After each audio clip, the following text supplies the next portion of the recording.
एक बार गौतम बुद्ध के पास एक स्त्री अपने बच्चे को लेकर रोती हुई आई और उनसे कहती है, प्रभु, मैं आपके पास बड़ी आशा लेकर आई हूँ। मैं जानती हूँ कि आपके लिए सब कुछ संभव है और आप परम ज्ञानी हैं। कृपया मेरे मृत बच्चे को जीवित कर दीजिए। मैं आपका यह उपकार कभी नहीं भूलूंगी। उस स्त्री को बुद्ध के पास उन लोगों ने भेजा था जो बुद्ध से ईर्ष्या करते थे। उनका उद्देश्य था कि बुद्ध सभी की नज़रों में गिर जाएं।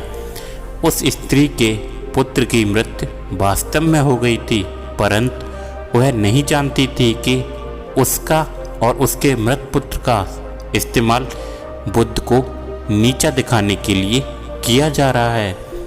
उसे तो बस यह बताया गया था कि बुद्ध सच में उसके पुत्र को जीवित कर सकते हैं। वह स्त्री कहती है, कहिए ना प्रभु, आप मेरे पुत्र को जीवित कर देंगे। वहाँ उपस्थित सभी लोग बुद्ध के उत्तर का इंतज़ार कर रहे होते हैं। तभी बुद्ध जी कहते हैं, हाँ, मैं तुम्हारे पुत्र को जीवित कर सकता हूँ। बुद्ध की बात सुनकर उपस्थित सभी लोग बहुत चौंकते हैं और वह स्त्री बहुत प्रसन्न हो जाती है। बुद्ध कहते हैं, परंतु तुम्हें एक कार्य करना होगा। वह स्त्री पूछती है, क्या करना होगा? बुद्ध कहते हैं, तुम्हें एक मुट्ठी सरसों के दाने लाने होंगे। वह स्त्री कहती है, मैं अभी लेकर आती हूँ प्रभु।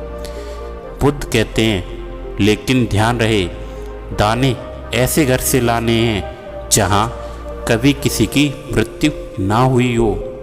वह स्त्री उसी क्षण सरसों के दाने लेने के लिए अपने गांव में चली जाती है। वह अपने गांव के हर घर में जाकर पूछती है। उसे सरसों के दाने तो हर घर में मिलते हैं, परंतु उसे कोई ऐसा घर नहीं मिलता जिसमें आज तक कभी किसी की मृत्यु ना हुई हो।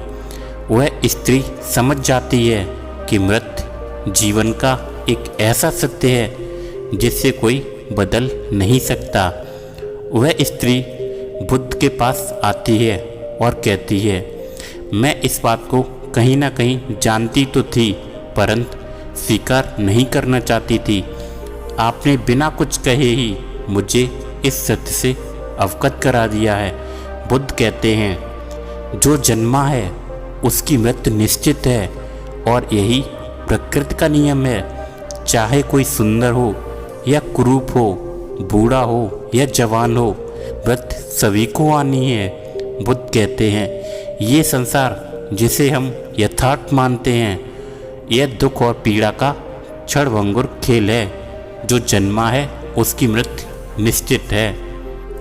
दोस्तों, इस कहानी से हमें यही सीख मिलती है कि मृत्यु यथार्थ सत्य है।